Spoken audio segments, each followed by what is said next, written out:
All right, lead the way, puppy. Let's go get one. Let's go.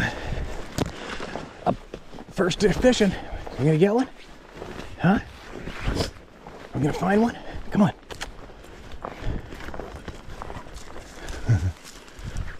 Hopefully there's any elk in here. Otherwise she's gonna drag me in the forest.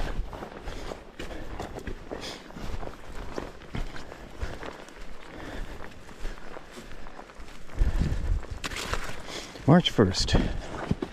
First day. Kind of fitting.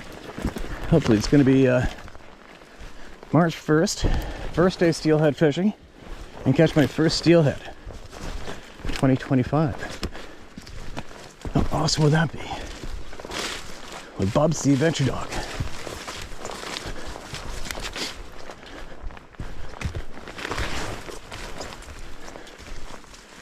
Even put a bone in my pocket this time for her to chew on so she doesn't get too bored for the first little bit. There's nothing here at this spot, then we'll go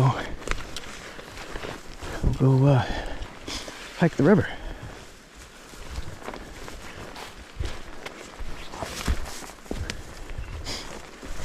Huh, it's like she's the guide. Got the trail nailed.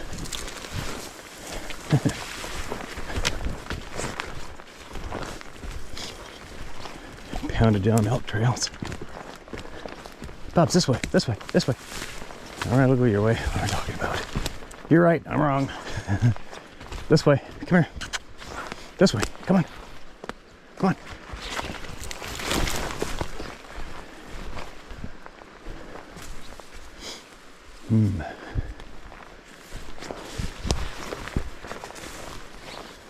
There it is. Special place. What a special place. Nobody's here. That's beautiful.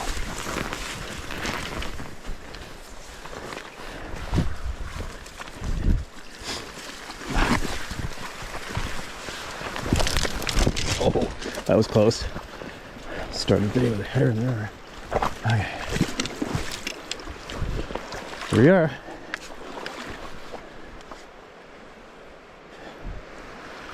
Here we are. Ruby, come on. Come.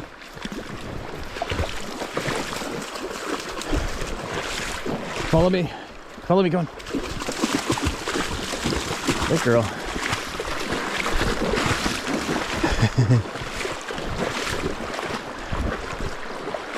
Good. Oops. All right, I gotta slow down. So you're not gonna believe this fish story. Got up early this morning, 4:30. Grabbed the dog, grabbed some snacks, and headed out. Went to my favorite steelhead hole, well, one of them, for the very first day of the year. Now get this one. I tried what did I try first? Orange corky with white yarn.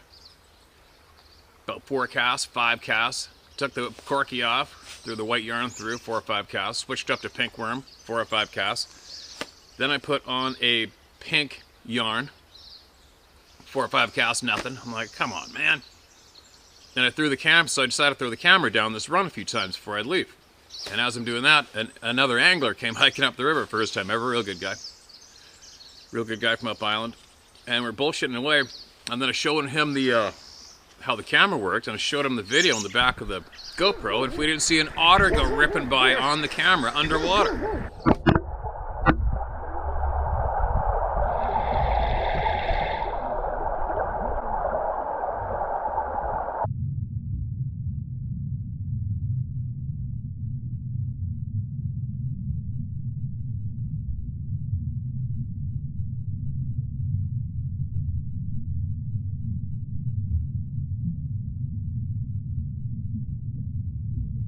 Like, oh, that sucks, right? So we would all probably think, well, that's it for fishing, right? There's an otter in there. So we're talking for about half an hour, and as we're talking, there's a big splash right there, too. We'll stop and look. Like, well, it's probably the otter. And then I'm trying to decide what I'm going to do. I got to do 360 cameras. So I'm trying to figure out how I'm going to I got to learn how to use that underwater. And the other guy, he decided he's going to take off downriver. And he hadn't gone just around the corner. And I started looking at the video again. And there goes the otter swimming by. And right behind the otter, there's a great big steelhead sitting there. I'm like, what?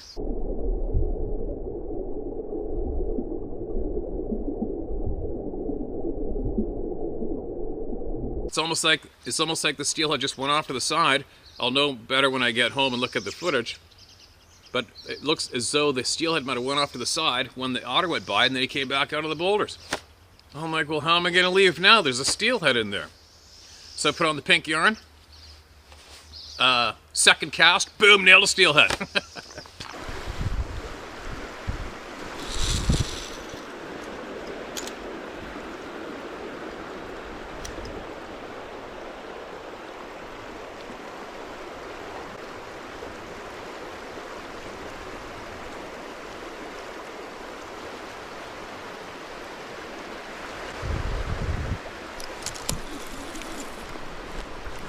Oh, yes!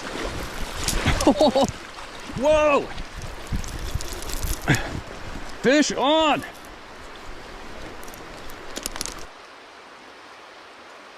Pink yarn!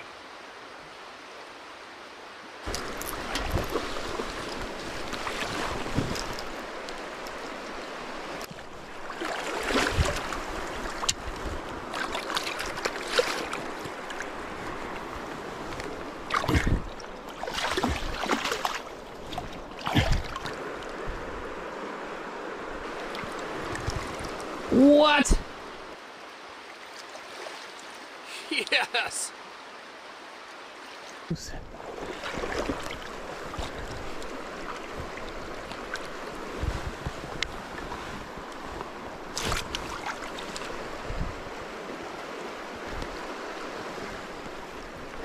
Yes! Woohoo! Awesome. No way! So that was pretty cool. First day steelhead fishing for 2025 on March 1st, and I got my first steelhead. And when I probably shouldn't even have caught a fish. Unbelievable. But it just goes to show you that sometimes we're wrong, right? When you think we know what's going on down there, and apparently that's not the case. So, I mean, I would have thought an otter ripping around in the pool would have ruined everything, right? And I can't believe the otter didn't grab that steelhead, or maybe they don't grab mature steelhead. I don't know. I mean, I know lead them, but we have otters grab great big salmon off the dock, you know? I don't know. Weird, right? But anyway. Maybe while I'm here, I'll get a couple emails shared, I think.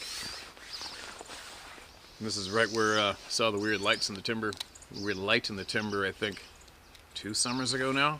The last summer, and then it's just as still. No wind. Dead flat water.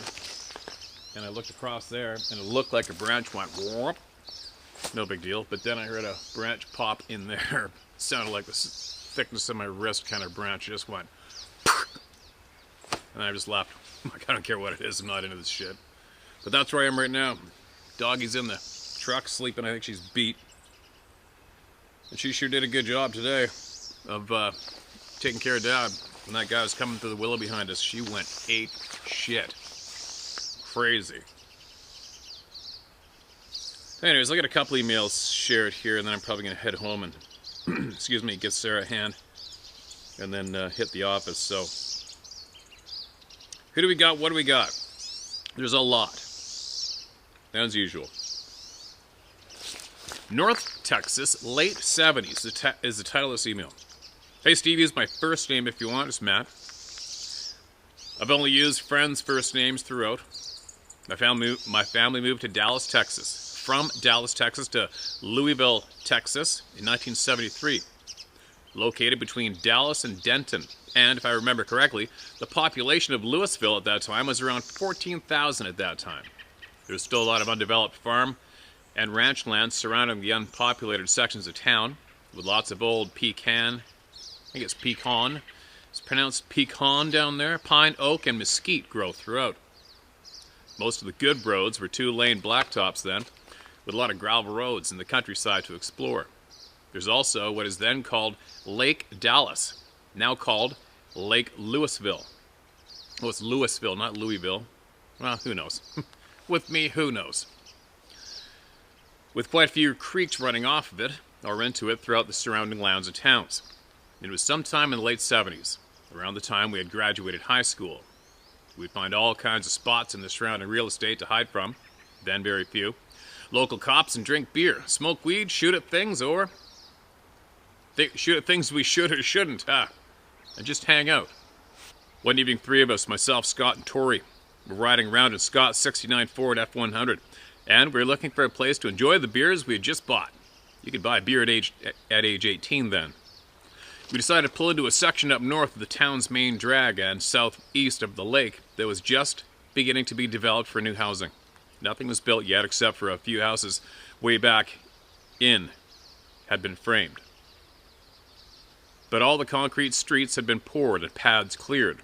This development was surrounded by scrub brush, mesquite trees, and pine trees, and had a creek snaking through it. We pulled into the development and turned into the first cul-de-sac, then turned the truck around and parked facing the exit. Now, the creek that ran to the south of where we parked was maybe 30 to 40 yards out past the edge of the poured street. Enough room for a house and a small yard. It was mostly mud and gravel with very little running water, and was probably a 40 or 45 degree downslope to walk down to the actual bottom of the creek bed, maybe 10 to 12 feet below the road level. So, we climbed into the bed of the truck and started popping the Lone Star long necks open, talking and laughing. Scott was sitting with his back against the cab. Tori was sitting on the passenger side fender well and facing me with his back to the creek. I was sitting on the driver's side fender well, facing Tori and the creek with Scott to my left. We'd been there maybe 10 or 15 minutes, and as we were talking, I got the strangest feeling that we were being watched from the direction of the creek. I didn't say anything at first, but then as I peered through the disappearing remnant of dusk light, I could barely make out shoulders and head of a large, dark figure standing down in the creek bed. He was just a dark silhouette, but it looked as if it was slowly rocking back and forth facing us. Then it started slowly taking steps coming up from the creek, up the grade, and still rocking back and forth before slowly taking each next step. How unnerving would that be?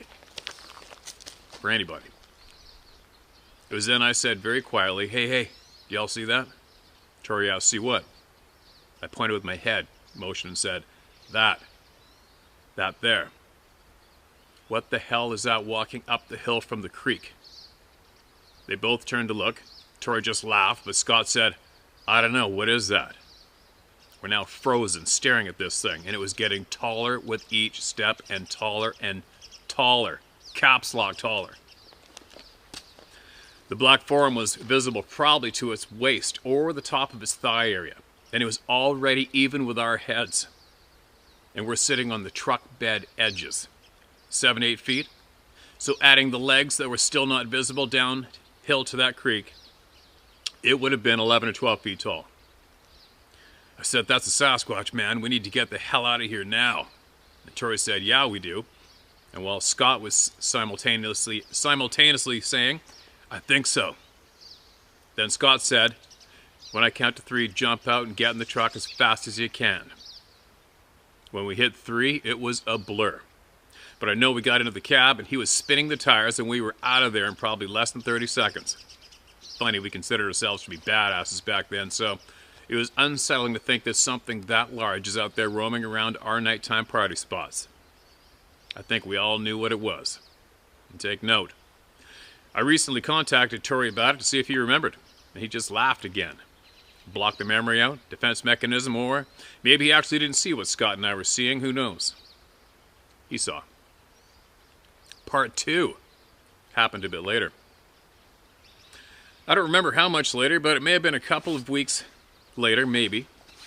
Scott and I were talking, and he told me that he and another drinking buddy were sitting on this small trestle bridge, which is located over a different section of the same creek, on land just south of the first location.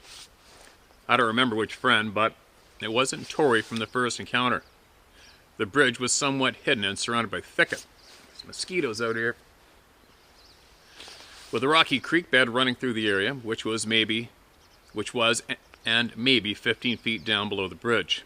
Then Scott said that he had parked his truck on the bridge and he and the other guy were again in the back of the truck drinking beer.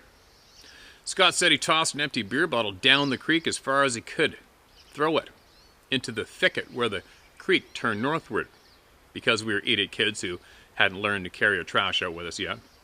And he said then, all of a sudden, a screaming roar like he had never heard before came from the direction he had thrown the bottle down the creek bed. He said it was so loud, it made his guts shake. He said they sat there for a minute unsure of what that could have been, and frozen with fear and indecision on what to do. And just then, a bottle came flying from the direction he had thrown one, whooshed past his head over the truck, landing in the creek on the other side, and it shattered when it landed. Needless to say, they then followed the same emergency evacuation procedure as we did in part one, and made an immediate exit from the area. As far as I know, none of us have ever had any other experiences, not in urbanized North Texas anyway. But I believe that the increasing, unceasing encroachment of human civilization probably drove away any Sabe that might have once been native to the area. I love your channel. So glad that so many of this place do not feel made fun of or our stories treated like a joke. Thanks, man. Matt. Hey, thank you, Matt. Appreciate you, man.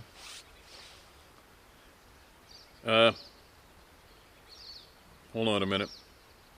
We should, send this to your buddy that laughs.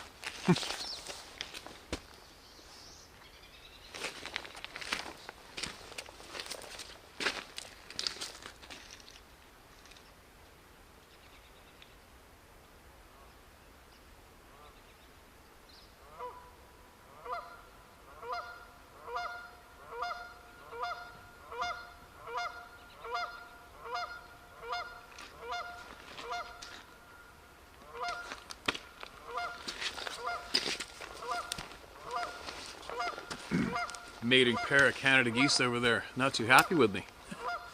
Hope it's me. Hope it's me they're honking at. Yeah, send that video to your buddy. Tell him to watch the whole thing so he knows it's okay. It's okay to acknowledge it today. Cat's out of the bag, man. Caps lock. Must read. Real life encounter with a half human, half forest person. That's the title of this email. All right, I'm in. Hello, Steve. My name is Deborah. Full name at the bottom for your verification purposes. Husband and I have been watching and listening for around 6 to 7 years now. Your channel is enlightening and is a necessity for real honest people to share their encounters. All right, appreciate that. First, read this to yourself, and if you decide this may be just a story for you, I mean, I think it should be told, but I could be opening myself up to trouble. I don't need the bad ones hunting me down to shut me up. What do you think? I've never publicly told this story, just acquaintances through the years. Don't be scared of shit. That's what I got to say. I know this is such a story that shouldn't have waited. But before, people just wouldn't believe it. But I think now there are more people accepting the facts, and so I'm sharing. Good. That's awesome. First, I want to say this man I helped in this business transaction was very nice, very gentle, couldn't harm a fly. And if he's listening to your show right now, please know that I've thought about you through the years and I hope you're doing well. You were a great client and I show no disrespect to you. I want people to know that they need to respect and honor forest people and show them kindness and respect. Now, I cannot be sure, however, based on what I noticed, his ethnicity, if you will, could have been half fully human, half forest person, or perhaps a quarter. Either way, that doesn't matter. This story I've told my husband a few times because it really stood out. It's rather shocking, and I will never forget it. But I was driving out to an area near the base of Mount Rainier to speak with another client. And being so close, the visions of those moments came back to me. I will never forget what happened. And again, this was not a freak show. This is a real-life, mixed ethnicity man plus forest person who deserves respect. So if anyone tries to approach me about who he was, go fly a kite. I'm not going to do it. And this isn't the circus. But this is real. And people need to respect it. And not be afraid of forest people. Alright, you got my attention. Around a decade ago, I received a call for some assistance with a business transaction. Went to the home, did my intake with my business coworker / partner at the time. And he was not just a large man. I've been around a lot of people. Been around almost every state, seen lots of people. This was something different. With facial features resembling those that have been said to be what a forest person would look like, just mixed with human. To put this in perspective, his hands were 4 to 5 times the size of my hands. Each finger about the size of a banana. Yes, you read that right, each finger. He was a fairly hairy guy. But I've also seen guys who are extra hairy, so just having lots of hair doesn't mean anything to me. But it was the fact that everything about him was ginormous.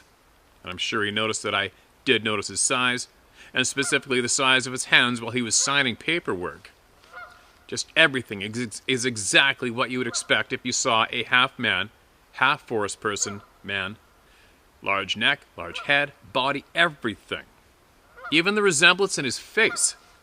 My hand was as if it were the size of a golf ball in comparison to his. A couple of interesting facts. Number one, I'd asked him what he did for the purpose of the transaction, and he said that he worked for the logging industry. And he looked down and then at his wife as if there was no more to it, or as if there was more to it. Now, yes, there isn't a lot of logging near Mount Rainier.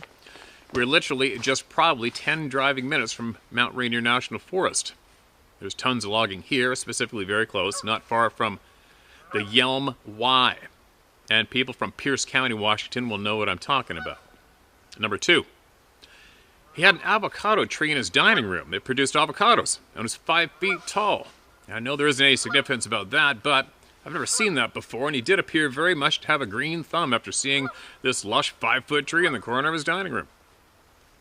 And if you are the nice man I helped a decade ago, I want you to know that you're a kind, gentle person, and I wish you the very best. It was a pleasure doing business with you, and I hope you're well. Well, Steve, that's all. Don't tell people my industry because that's none of their business, and a giveaway of where to look, but that's my only encounter. And no, it wasn't scary, and really it was very normal, a very normal everyday encounter. So I really hope this gives some hope to people. In my opinion, forest people are not here to harm us. All right, so that was a little different, right? I don't think we've ever heard of an email with that kind of flavor to it. But given the general area and the description of this guy, I'm pretty certain somebody on here probably knows him. And kind of odd to just assume, and I'm not challenging you on anything, I'm just saying, if we're sitting across the coffee table from each other having a good bullshit session, I'm just like, that's kind of weird that you just assume he was part forest person. Now, if maybe you should have asked him, like, just as a matter of fact, like, hey man, where's your lineage from? Where's your blood come from?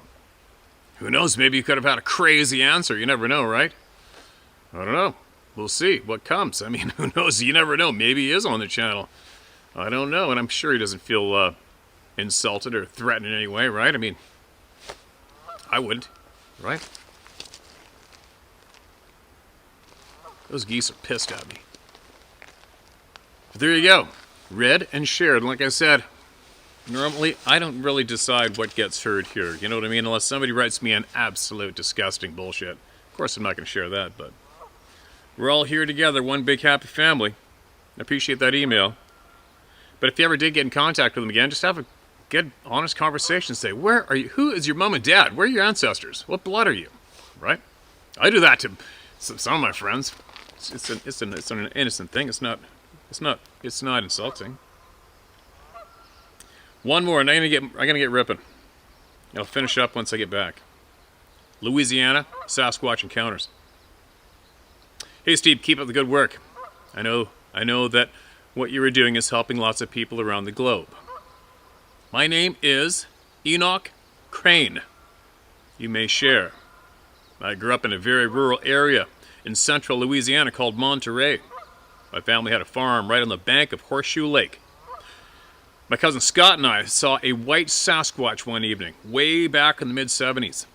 We decided to camp out that night and spend the better part of the day building a lean-to and covered it with palmetto, which grows thick in the Louisiana woods. I think Scott was 12 and I was 13. That would put it in 1975. It must have been late spring, early summer, because the soybeans in the field were almost knee-high to us at the time. We didn't go deep in the woods for this outing. We were only 10 to 15 yards on the other side of the fence from the soybean field. We were on foot and didn't want to carry our camping gear that far, LOL. We're actually on a neighbor's property, and it was a small patch of woods, I'm guessing 15 to 20 acres. But the back end of the property butted up to 46,000 acres of forest. We finished the lean-to with about an hour of sunlight left, and we were about to walk back home and get the rest of our camping gear when we heard something big walking through the thick underbrush. We were both frozen with fear. Our eyes were open wide. We were both trying to hide behind a tree that was no more than 6 inches in diameter. We looked at each other, our hearts pounding in our chests, and whispered under our breath, "What the hell is that?" Scott put his fingers up and moved them in a walking motion and mouthed the words, "2 legs." I shook my head up and down in agreement. We were shaking in our shoes, and then we could see glimpses of something white and hairy walking through the underbrush and the palmetto. We could tell it was very tall as well, and the fence was about 5 yards behind us, and the tall white thing was 10 to 15 yards in front of us. It was walking parallel to the fence from our right to our left, and we saw it pass behind our lean-to and further on to our left. As soon as we felt we could make it over the fence and into the bean field, we turned, jumped the fence, and ran as fast as we could run across the rows of soybeans. I was not even thinking about looking back. But I guess at about 50 yards, curiosity got the best of Scott, and he looked back. And I heard him loudly say, "Holy shit!" And I heard him stop. So I stopped and looked in the direction he was looking, and saw the face of what could only be described as a white Sasquatch looking over the top of the tree branch that it was holding down with its hand. As soon as I saw it, it let go of the branch and turned and walked directly away from us and out of sight into the woods. Scott got a better look at his face than I did, but we both agreed it was very human-looking face. Needless to say, we did not camp out in the lean-to that night, and as a matter of fact, we never slept in that lean-to at all, ever. We did go back the next day with 30-30 and 12 gauge and double-aught buckshot and a tape measure, and we could see where the thing had walked, but the ground was too firm to really see any footprints. We found the branch that it was looking over and measured it to be 7 feet high. That would put it somewhere between 7 and 8 feet tall. And I'm 60 years old now, so that was 48 years ago. And I'm getting a chill down my spine as I type this email. Wow. What an experience. We told our parents, brothers and sisters, and some of the neighbors, but I don't think anybody actually believed us. And in recent years, I've looked online for Bigfoot/Sasquatch info to see if anyone else had reported seeing a white one like we saw. And I found MK Davis had videos on YouTube of a white Sasquatch running across a pasture. I think it was in East Texas. Anyway, it looks exactly like what we saw all those years ago in Louisiana. Also, there's a video of a white one in Pennsylvania. And after my cousin and I saw the Sasquatch in '75, it made me start thinking about other unexplained things that had happened to me when I was younger, and remembered a day when I was about 5 years old. It would have been 1967. We were having trouble with our well pump. My dad had driven to a neighbor's house and picked up 2 men to help pull the steel pipe up out of the well. I'm not sure what the problem was, but I'm sure I was curious and all up in the way, because my dad made me stay inside while they were fixing the problem. It had gotten dark and the front porch light was out, and there was not even any moonlight because of the overcast sky. The well was around the side of the house toward the back edge of the house and next to the lake bank. My dad and the men were wearing headlamps on their heads to finish up fixing the water pump. And it was the kind they used for hunting at night with the big square 6-volt battery. My mom had said that they got the pump fixed, so I wanted to go and see, but she told me to stay inside. So like a 5-year-olds do, as soon as she was not looking, I headed out the front door around the corner of the house toward the well, even though I couldn't see a thing, and I figured my eyes would adjust, and then I would see my dad and the men back by the water pump. Then I ran into someone, or something, and I looked up and saw what looked like 2 headlamps, but with a nearly dead battery, just a yellowish glow. I was thinking, who wears 2 headlamps? And this dude needs a new battery. Is there a headlamp with 2 bulbs side by side like that? I've never seen anything like this before. And then I noticed that this dude I just ran into smelled really bad. And I said with my little 5-year-old voice, "Where's my daddy?" No word spoken. And all I heard was a very deep, ha ha, ha ha, sort of chuckle. I think it laughed at me. So I turned and ran back inside as fast as my little legs would carry me. And when I came in the front door, my mom said, "Where were you?" "I told you not to go out there." So I told her I was looking for my dad and that I ran into somebody, and she said, "There's nobody out there. Your dad left 20 minutes ago to take those guys home." And I told her I did run into somebody that had 2 headlamps on their head and their battery's almost dead and they smelled really bad. And she asked me if they said anything, and I said no, they just laughed. And after all the stories I've heard you read where people have described seeing the glowing eyes, and even comparing them to very dim flashlight, I'm convinced I was looking up into the eyes of a Sasquatch at 5 years old. This leads me to believe that there was no ill intent, or I would have been snatched up and gone. I suppose there could be bad ones out there, but thank God I was spared. There's lots of other evidence around as I was growing up in Monterey, like footprints down by the water's edge. There were two that were too big to be ours, and strange sounds in the night, and the feeling of being watched, accompanied by that stank. I moved to Indiana when I was 18, and I haven't had any encounters here at all. Although there have been sightings in Indiana over the years, I haven't seen a thing, thank God. Thanks again, Steve, for the chance to get this off my chest. God bless you. Enoch Crane. God bless you too, my man. I'm glad you got it off your chest. It's a good place to do it, right? Man, so many kids have bumped into these frickin' things. Things, people, beings, whatever you want to call them.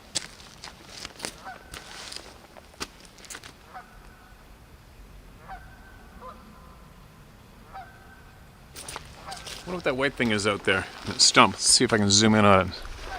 See what that is. Is that a bird or something? I've never seen that, noticed it before.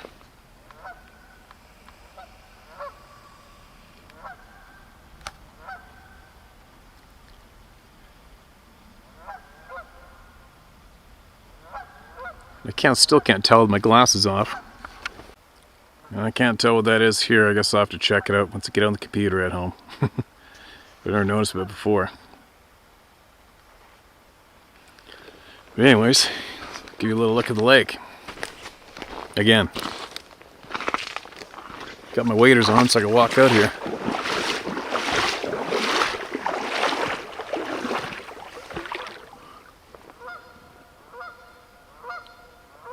And that goose don't like me.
All right, here you go. Steady as I can hold it, freehand. I'm out of here. Heading back to the office.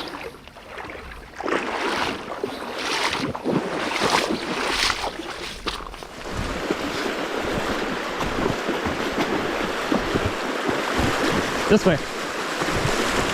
This way.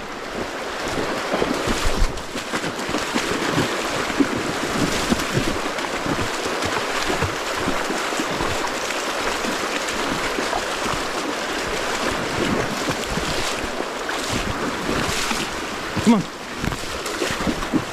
This way, this way.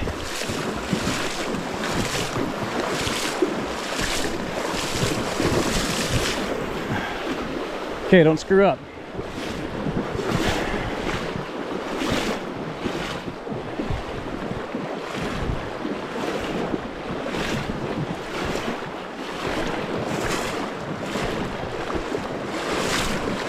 There you go.